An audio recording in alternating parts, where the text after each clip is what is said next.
변박 목사의 아침 묵상 2023년 2월 13일 월요일 아침입니다. 오늘은 출애굽기 7장 20절로 25절 말씀을 통해서 애굽의 바로 왕과 나 이런 제목으로 말씀 묵상의 은혜를 나누겠습니다. 또 한 주간의 사역을 시작하는 날입니다. 하루하루를 살아가는 것이 주님이 보내주신 사명을 따라 살아가며 다양한 사람들을 어떻게 사랑해야 하는지를 배우는 것이라 라는 생각을 해봅니다. 세상은 다양하고 독특하기에 사랑하는 일이 겸손과 배움을 잃어버리면 어느 순간 폭력이 되어버림을 너무도 많이 경험합니다. 문제는 몰라서가 아니라 인간의 힘만으로 잘 안 된다는 거죠. 그래서 주님의 도우심을 구하는 아침입니다. 금주간 목회사관학교 8기 졸업 예배가 있고 10기생 모집 마감이 있습니다. 모든 일정에 주님의 은혜와 평강이 있기를 기도합니다. 개인적으로는 사관학교 강의안을 제출해야 하는 날이기도 합니다. 새로워진 사관학교를 통해 주님이 하실 일을 생각하며 오늘도 겸손히 주님 앞에 엎드립니다. 이날 주님은 어떤 말씀으로 인도하실까? 본문에는 여호와의 명령대로 모세와 아론이 물을 피로 만드는 기적, 즉 첫 번째 애굽을 향한 하나님의 재앙을 선언하는 그 재앙이 내려지는 그 장면이 나옵니다. 20절 모세와 아론이 여호와께서 명령하신 대로 행하여 바로와 그의 신하의 목전에서 지팡이를 들어 나일강을 치니 그 물이 다 피로 변하고. 여기 중요한 초점은 여호와께서 명령하신 대로 다 행하여 이 부분이죠. 모세와 아론은 믿음을 가지고 다시 일어나서 그 모세와 그 바로와 그의 신하 앞에서 하나님이 명령하신 대로 행했습니다. 여기서 초점은 바로가 듣느냐 안 듣느냐 이게 아닙니다. 이미 하나님은 바로가 듣지 않을 것을 말씀하셨습니다. 그러니까 여기서는 결과와 상관없이 모세와 아론이 순종하느냐 안 하느냐, 듣지 않는 바로를 보면서 흔들리느냐 흔들리지 않느냐, 이게 초점이 되는 거죠. 모세와 아론은 이 순간 순종하였습니다. 그리고 하나님의 능력은 순종한 모세와 아론을 통해 애굽의 젖줄이며 신처럼 여겨지던 나일강이 피가 되게 하셨습니다. 나일 강물을 마시지 못하게 되었다는 거죠. 그런데 여기서 바로가 하는 일이 참 두렵습니다. 놀랍습니다.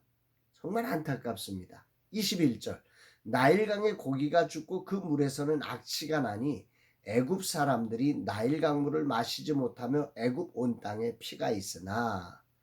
자, 나일강이 피로 변해버려서 애굽 사람들이 마시지 못하게 되었어요. 물을 마실 수가 없어요. 악취가 나요. 살 수가 없어요. 너무너무 고통스러운데요.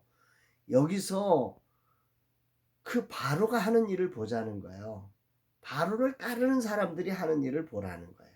그게 뭐예요? 22절 애굽 요술사들도 자기들의 요술로 그와 같이 행함으로 바로의 마음이 완악하여 그들의 말을 듣지 아니하니 여호와의 말씀과 같더라. 그와 같이 행함으로 백성들이 마실 물이 없어 고통하는데 바로는 그 고통을 외면하고 요술사들을 동원하여 모세와 아론과 더불어 능력 경쟁을 펼치는 거예요. 다시 말하면 지지 않겠다는 거죠. 자신의 백성이 물이 없어 죽어가도 상관하지 않고 자신이 이기겠다는 거예요. 인간이라는 존재가 죄성으로 얼마나 타락했는지를 보여주는 아주 결정적 장면이죠. 바로는 모세와 아론을 통해 하나님의 음성을 듣지 못하고 오히려 이기려고 발버둥을 치고 있는 거예요. 이런 바로의 모습을 성경은 이렇게 표현하고 있어요. 23절 바로가 돌이켜 궁으로 들어가고 그 일에 관심을 가지지도 아니하였고. 자기 백성들이 물이 없어서 지금 난리가 났는데 바로는 관심이 없어요.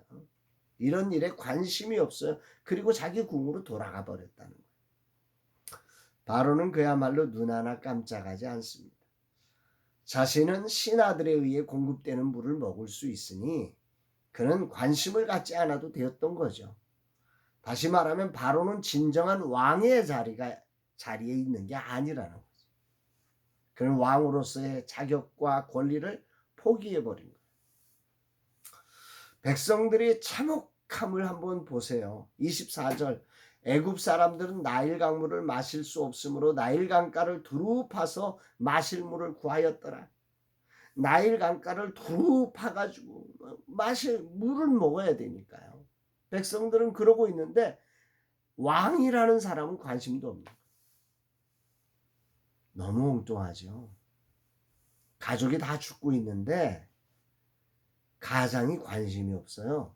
뭔가에 누군가를 이겨야 된다고, 뭔가를 이루어야 한다고 말해요. 그런 경우들이 생기는 게 인간이죠. 당장 물이 없으면 살 수 없는데, 그래서 백성들은 마실 물을 찾아서 막 아우성을 치며 여기저기 물을 찾아서 막 나일 강가를 헤매는 거예요. 메시지 성경에 보면 나일 강에서 한참 떨어진 곳까지 그곳에서 막 물을 찾고 있다고 그런 번역을 하고 있어요. 그러고 있는데 그렇게 7일이 지나는데 왕은 관심이 없어. 인간이라는 존재가 어떤가 묵상하게 됩니다. 하나님과 단절되는 순간 인간은 정말 자신을 잃어버립니다. 자신이 백성을 이끄는 왕이란 사실조차 잃어버리는 것입니다. 자신이 왜 그 자리에 있는지를 잃어버리는 것입니다. 주님이 오늘 나에게 물으십니다. 너는 오늘 뭐 하는 사람이니? 왜 그 자리에 있니? 내가 관심 가지고 있는 건 뭐니? 물으시는 거죠. 오늘 나의 초점은 결과가 아니라 순종이어야 합니다. 주님의 뜻을 이루는 일이 나의 사명입니다. 그리고 그 주님의 뜻은 하나님을 향한 사랑이고 영혼을 향한 사랑이어야 합니다. 내게 맡겨준 자를 하나도 잃어버리지 않는 것이 사명입니다. 그동안 나는 결과를 생각하다가 순종과 사랑을 잃어버렸습니다. 오늘 바로를 통해 나의 모습을 다시금 발견하며 주님 앞에 엎드립니다. 주님, 이젠 이순의 나이가 되었으니 귀가 순해져 어떤 말이든 편하게 받아들일 수 있게 되어야 하는데 여전히 바로처럼 듣고 있는 내 모습에 그저 주님 앞에 회개할 뿐입니다.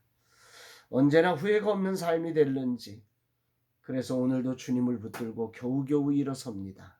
주님 오늘도 보혜사가 되사 이 종을 붙들어 주소서. 오직 주님이 드러나게 하여 주옵소서. 고백하는 날입니다. 여러분들에게 이런 은혜가 있게 되기를 주의 이름으로 축복합니다. 사랑합니다, 여러분.